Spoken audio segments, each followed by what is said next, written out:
O Senhor esteja convosco. Proclamação do Evangelho de Jesus Cristo segundo João.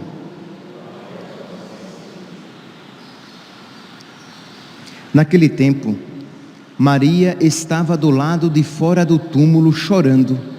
Enquanto chorava, inclinou-se e olhou para dentro do túmulo. Viu então 2 anjos vestidos de branco, sentados onde tinha sido posto o corpo de Jesus, um à cabeceira e o outro aos pés. Os anjos perguntaram: mulher, por que choras? Ela respondeu: levaram o meu Senhor e não sei onde o colocaram. Tendo dito isto, Maria voltou-se para trás e viu Jesus de pé, mas não sabia que era Jesus. Jesus perguntou-lhe: mulher, por que choras? A quem procuras? Pensando que era o jardineiro, Maria disse: Senhor, se foste tu que o levaste, dize-me onde o colocaste, e eu o irei buscar. Então Jesus disse: Maria. Ela voltou-se e exclamou em hebraico: Rabuni, que quer dizer mestre. Jesus disse: não me segures, ainda não subi para junto do meu Pai, mas vai dizer aos meus irmãos: subo para junto do meu Pai e vosso Pai, meu Deus e vosso Deus. Então Maria Madalena foi anunciar aos discípulos: eu vi o Senhor, e contou o que Jesus lhe tinha dito. Palavra da salvação.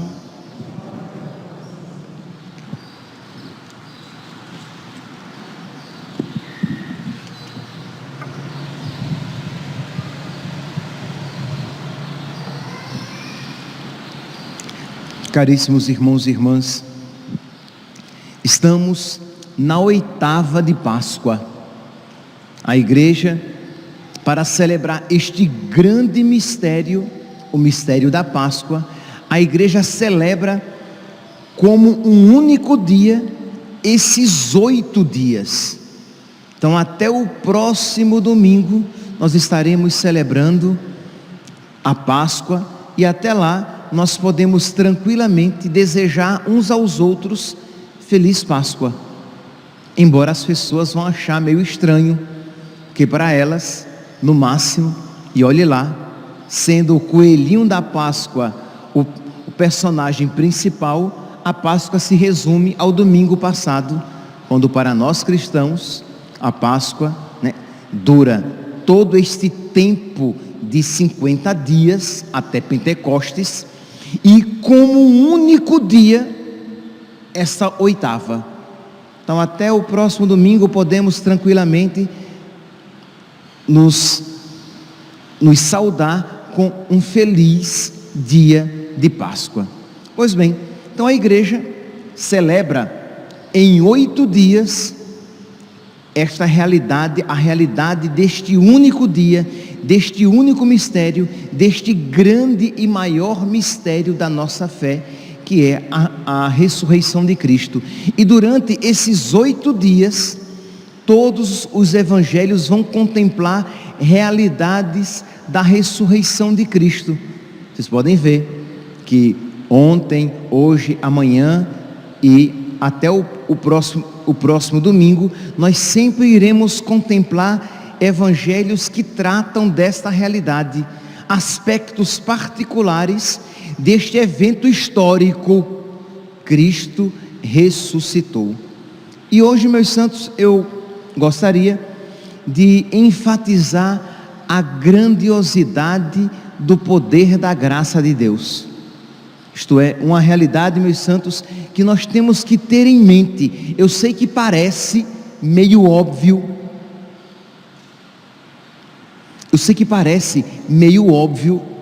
mas é bom que se deixe bem claro: a graça de Deus transforma os corações. A graça de Deus realiza o impossível, e isso, meus santos, não pode ser frase de efeito. Nós precisamos crer nesta realidade de que Deus pode transformar as realidades mais distantes e difíceis para nós. Vejam aqui o evangelho de hoje. Maria Madalena, daquela que São Lucas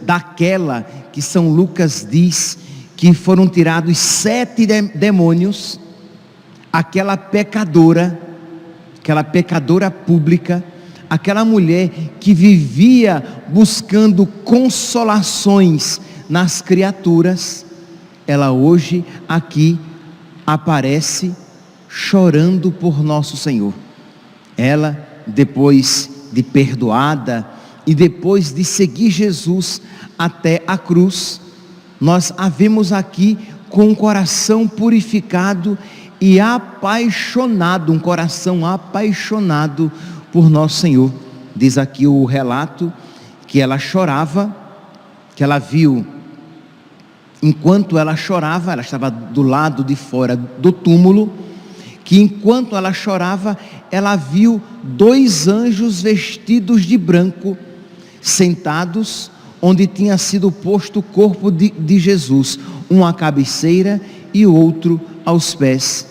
E diz então que ela viu aqueles 2 homens, que eram 2 anjos. Os anjos perguntam a ela: mulher, por que choras? E ela continua conversando com eles, como se eles não fossem muita coisa. Ora, se nós olharmos os vários relatos na Sagrada Escritura de aparição de anjos, nós veremos que quando as criaturas veem um anjo, elas se admiram, elas são tomadas até mesmo de um santo terror e temor.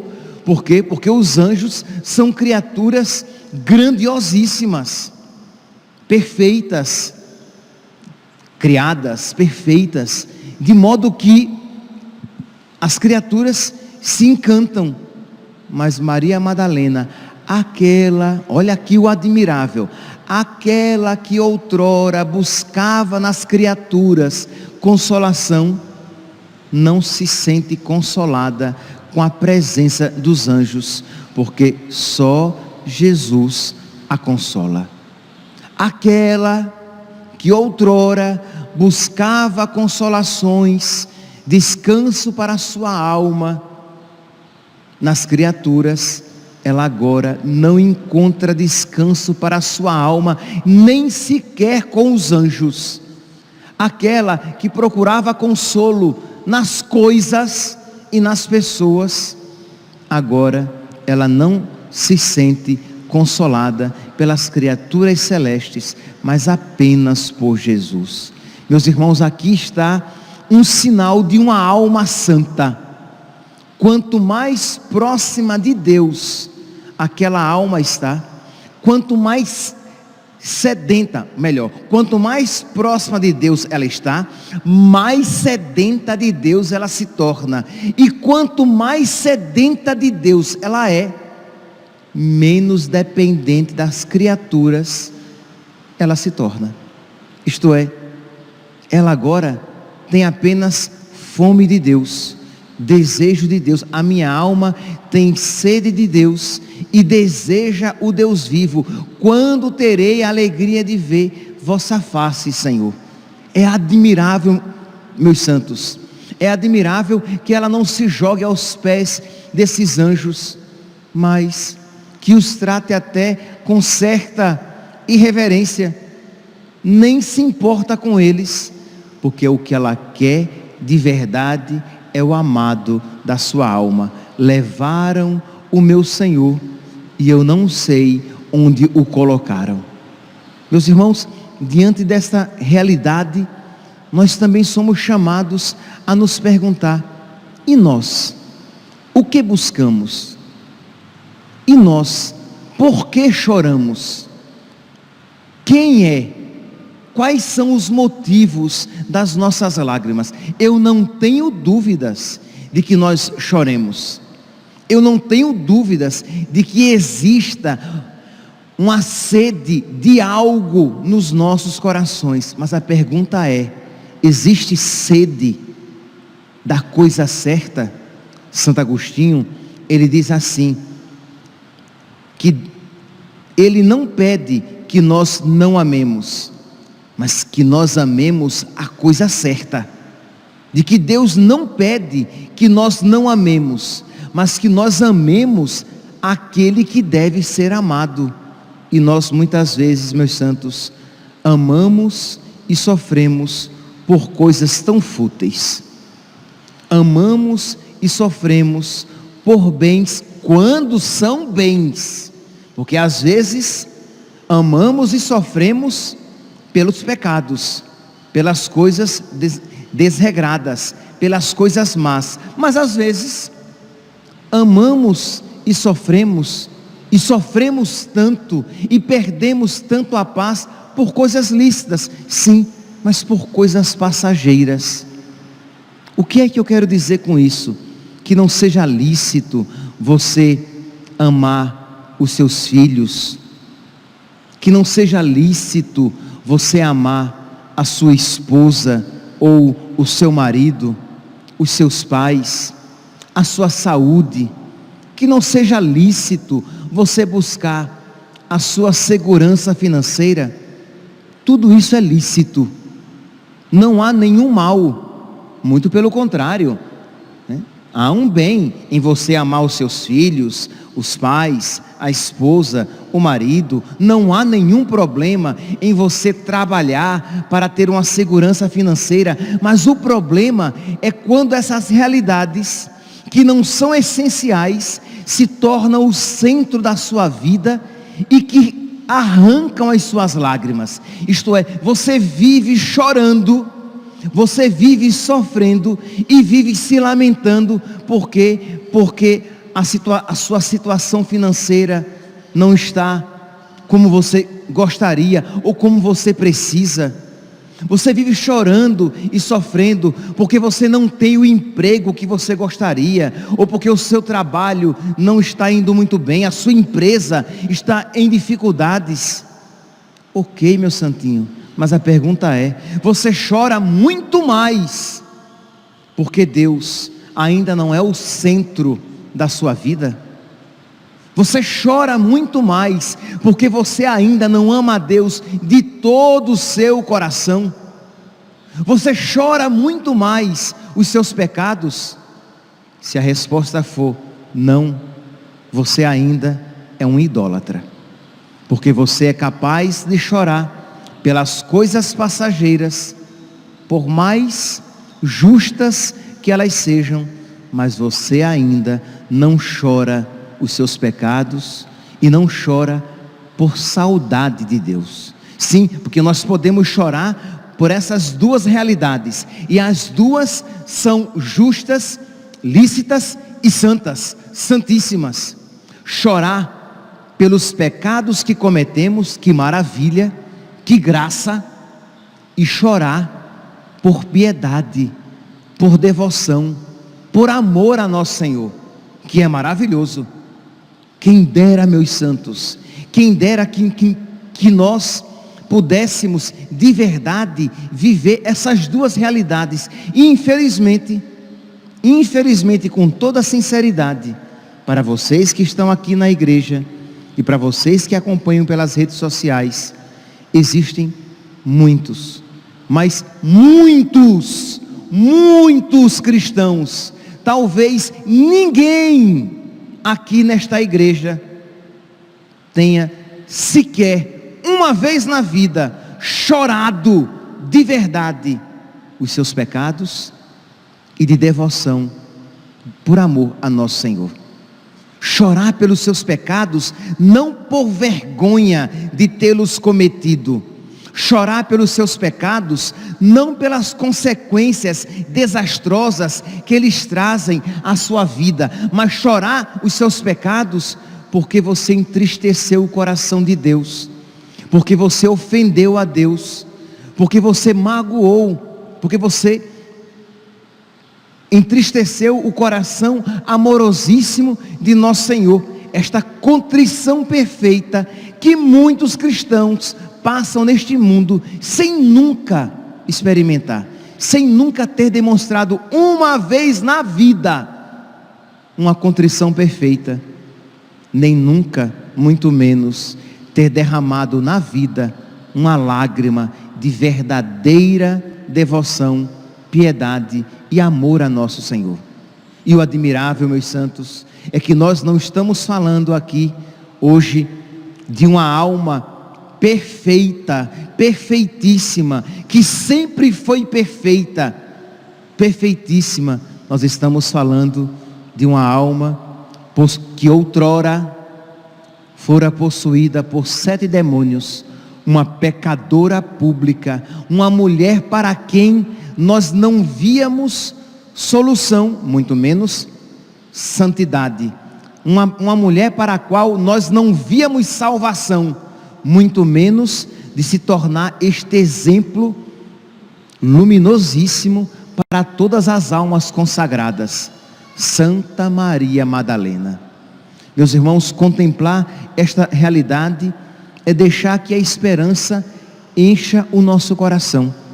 Você pode olhar para a sua vida e se ver um miserável, que você é tão apegado às coisas passageiras, que você é tão preguiçoso, preguiçosa para as realidades espirituais, você que se sente tão incapaz de santidade, e o é de fato, pelas suas próprias forças, você é incapaz de santidade, pelas suas próprias forças, você irá sempre rastejar, nunca pelas suas próprias forças, você vai voar alto, vai enxergar longe, vai ser uma alma elevada, uma águia, espiritualmente falando.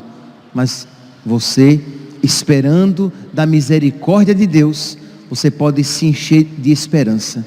Você hoje é chamado a pedir a intercessão de Santa Maria Madalena, e pedir a ela que interceda a Jesus, esta graça que Jesus a ela concedeu, de você amá-lo muito.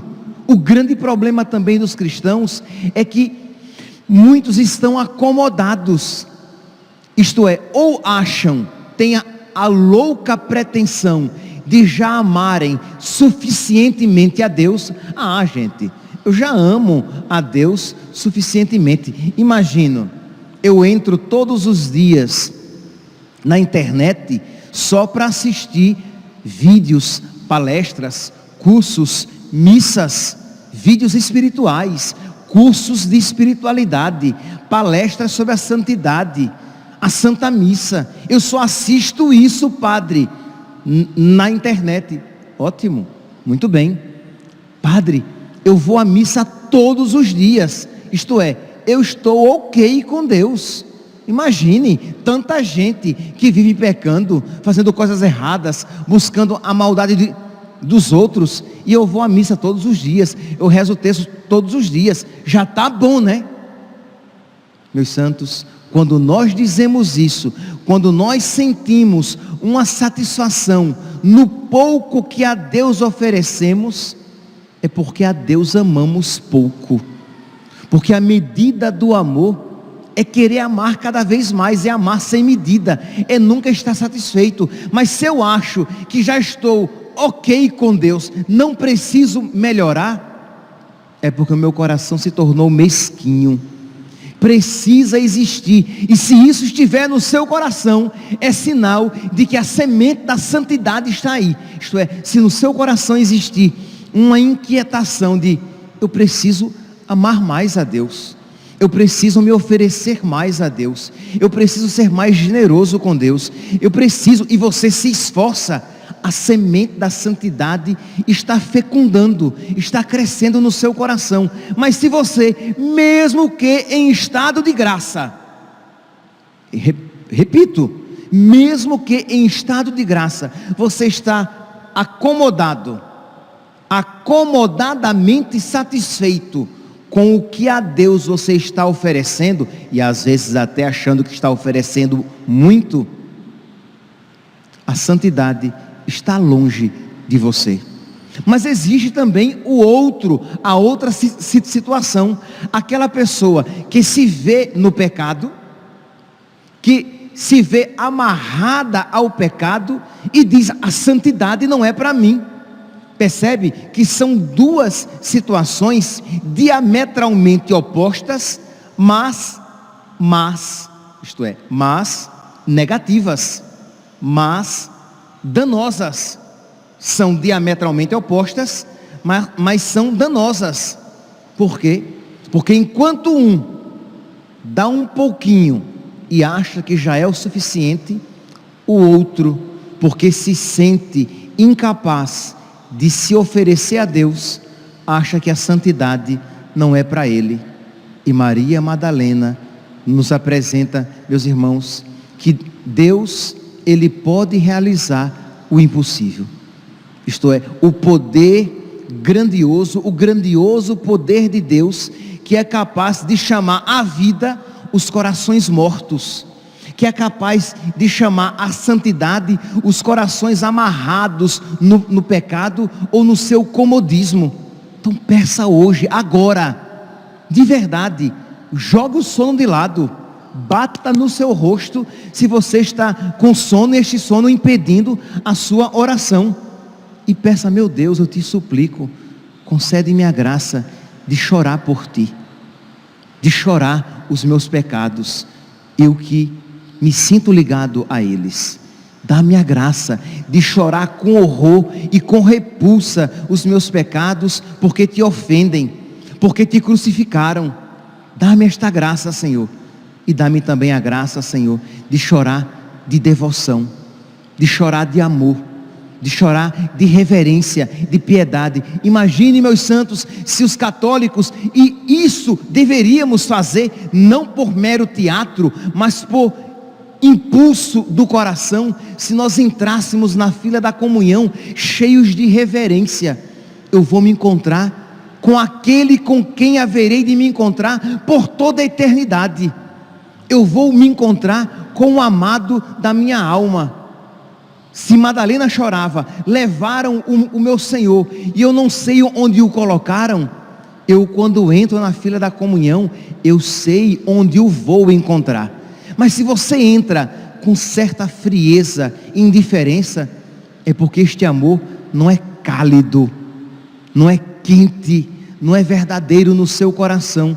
Pois peça por intercessão de Santa Maria Madalena, mas peça também por intercessão dos grandes pecadores e que se converteram, que se tornaram santos, de um São Camilo de Leles, de um São Francisco de Assis, de um Santo Agostinho de Hipona, de Santa Maria Madalena e de tantos outros que de uma vida transviada e desviada e destruída, amaram a Deus de todo o coração, ao ponto de chorar os seus pecados e chorar de devoção, amor e piedade a nosso Senhor. Que nesta terça-feira da 8ª de Páscoa, com toda a confiança na misericórdia de Deus, a Ele supliquemos esta graça. Louvado seja nosso Senhor Jesus Cristo, para sempre seja louvado.